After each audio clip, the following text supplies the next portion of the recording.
Disorder of digestive system, ठीक है, मतलब क्या क्या डिसऑर्डर होते हैं डाइजेस्टिव सिस्टम के, इस वीडियो के अंदर हम वो डिस्कस करेंगे, ठीक है।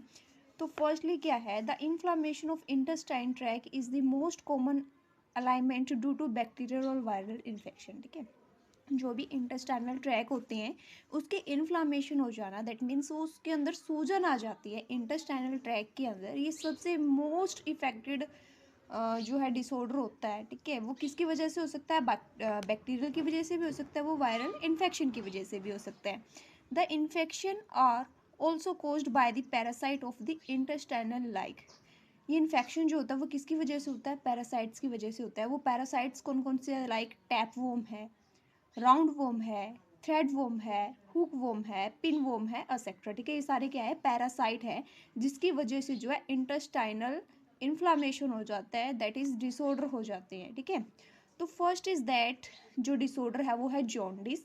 जॉन्डिस क्या होता है, इसमें लीवर इफेक्टेड होता है, स्किन और जो आइज है वो किस कलर के अंदर टर्न हो जाती है, येलो कलर के अंदर, किसकी वजह से, डिपॉजिट ऑफ बाइल पिगमेंट, जो बाइल पिगमेंट है वो डिपॉजिट हो जाता है, जिसकी वजह से स्किन और आइज का जो कलर है वो येलो हो जाता है और लीवर भी इसमें इफेक्टेड होता है।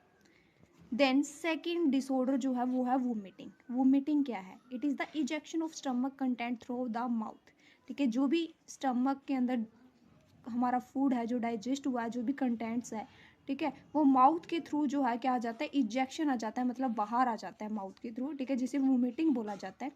This reflex action is controlled by the vomit centre in the medulla, जो ये रिफ्लेक्स एक्शन होता है, दैट इज जो कंटेंट है स्टमक का वो माउथ के थ्रू इजेक्ट हो जाता है। जो ये रिफ्लेक्स एक्शन है वो किसके द्वारा कंट्रोल किया जाता है, मेडुला के द्वारा। मेडुला किस में प्रेजेंट होता है, ब्रेन में प्रेजेंट होता है। जो वोमिट सेंटर है इन दी मेडुला, मेडुला के थ्रू जो है ये रिफ्लेक्स एक्शन को कंट्रोल किया जाता है। A feeling of nausea preceded vomiting. Then third हमारा जो डिसऑर्डर है वो है डायरिया। डायरिया क्या है, the abnormal frequency of bowel movement. इसमें क्या होता है, जो बाउल मूवमेंट होती है उसकी एबनॉर्मल फ्रीक्वेंसी के अंदर वो क्या हो जाता है, इंक्रीज हो जाता है, ठीक है। और liquidity of the faecal discharge, ठीक है, जो भी फीकल है वो डिस्चार्ज हो जाता है, जिसको बोला जाता है diarrhoea. It reduce the absorption of food, जो भी एब्जॉर्व हुआ फूड उसको जो है घटा देता है डायरिया, ठीक है, क्योंकि इसमें लिक्विडिटी होती है। लिक्विडिटी डायरिया की वजह से जो हमारी बॉडी के अंदर लिक्विड है वो भी कम हो जाता है, रिड्यूस हो जाता है, ठीक है। देन फोर्थ हमारा जो डिसऑर्डर है वो है कंस्टिपेशन। कंस्टिपेशन के अंदर क्या है, constipation the faeces are retain with in the rectum as the bowel movement occur irregularly. जो हमारी बाउल मूवमेंट होती है वो अकर होती है इरेगुलरली, रेगुलर नहीं होती है, तो इस प्रोसेस को बोला जाता है कॉन्स्टिपेशन, और ये भी एक डिसऑर्डर है डाइजेस्टिव सिस्टम का। देन हमारा जो फिफ्थ जो हमारा डिसऑर्डर है वो है indigestion.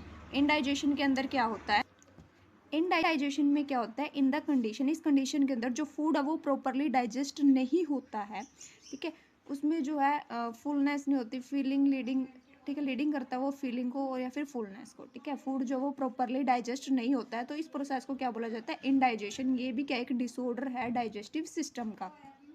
The cause of indigestion are, cause क्या क्या है इनडाइजेशन की, कुछ एंजाइम सेक्रिएशन है, ठीक है, फूड की पॉइजनिंग होना, ओवर ईटिंग करना, ज़्यादा ईटिंग करने से भी इनडाइजेशन हो जाता है, या फिर स्पाइसी फूड खाने से भी इनडाइजेशन हो जाता है।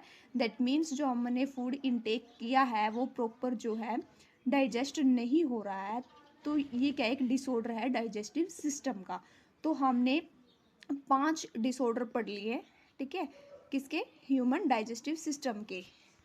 Then repeat again, first that jaundice, second is that vomiting, third is that diarrhea and constipation and indigestion, okay, these are the disorder of human digestive system. Thank you.